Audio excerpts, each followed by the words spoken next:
waxa uu noolaa intii u dhaxaysay 1880 ilaa 1963. waa askari ka tirsanaa ciidamada Ingiriiska waxaana iska dhalay waalidiin ka soo kala jeeda Belgium-ka iyo Ireland. waxa lagu abaalmariyay Victoria Cross oo ah martaba sharafeedka ugu sareeya ee la siiyo askarta Ingiriiska. waxa uu ka qayb qaatay dagaalada kala ah dagaalkii Boerska, dagaalkii koobaad ee adduunka iyo kii labaad. xabado ayaa kaga dhacay wejiga, madaxa, caloosha, canqowga, dhudhunka, misigta iyo dhegta. waxa uu ka badbaaday 2 shil diyaaradeed. waxa kale uu ka fakaday gacanta ciidanka Talyaaniga. waxa uu jaray gacantiisa markii uu dhakhtarku diiday inuu ka gooyo. isagoo tilmaamaya khibradiisu uu ka helay dagaalkii koobaad ee adduunka ayaa waxa uu yiri dhab ahaantii aad baan ugu raaxaystay dagaalka. Adrian Carton D. Wyatt. Adrian waxa uu ahaa mid aan jeclayn waxbarashada, arrintaasoo ka dhigtay inuu ciidan noqdo kuna biiro ciidamada Ingiriiska. dhalashadiisa oo ahayd Belgium awgeed waxa uu ku qasbanaaday inuu aqoonsigiisii bedelo. dagaalkii u horreeyay uu ka qayb galo waxa uu ka dhacay Afrika, gaar ahaan waxa uu ahaa dagaalkii Boer kaasoo ka dhex dhacay Boerska iyo Ingiriiska. intii dagaalku socday xabad ayaa waxay kaga dhacday bowdada, mid kalena caloosha. isla markiiba waxa loola cararay isbitaal. kadib bogsashadii waxay qaadatay waqti aan aad u dheerayn sida magaca aabihii u dheer yahay. kadib waxa loo diray Soomaaliya waxaana uu ka qayb galay dagaal. sida markii uu dagaalku u bilaabmay xabad ayaa waxay kaga dhacday isha bidix.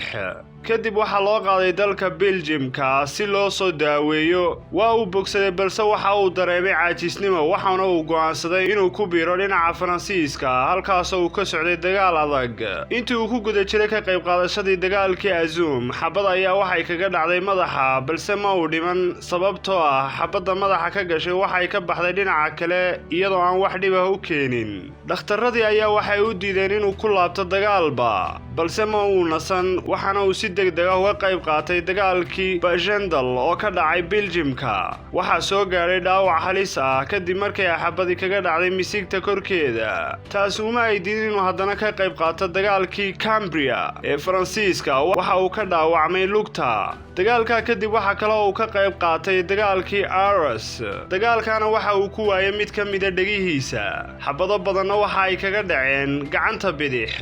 dhakhaatiirtii waxay ka codsadeen inuu howlgab ka noqdo ciidamada balse waxa uu dareemay caajisnimo mana uusan garanayn wax uu sameeyo. gacanta ayuu iska gooyay dagaalkii labaad ee adduunku. markii uu sidaa u bilaabmayna waxa uu si degdeg ah ugu biiray dagaalka isagoo ay da'diisu 60 sano dhaaftay. dowladda Ingiriiska ayaa waxa ay go'aansatay in ay u dirto Masar balse diyaaradii uu saarnaa ayaa waxa beegsaday ciidamadii Talyaaniga ee Mussolini. diyaaradii waxay ku dhacday badda Mediterranean-ka. Adrian waa uu ka badbaaday waxaana uu dhabarkiisa ku soo qaaday duuliyihii diyaaradda. kadib waxa qabtay ciidamadii Talyaaniga waxayna xidheen muddo 2 sano ah. kadibna Ingiriiska ayuu dib ugu laabtay. ma waxa aad u malaynaysaa inuu nastay Adrian? maya.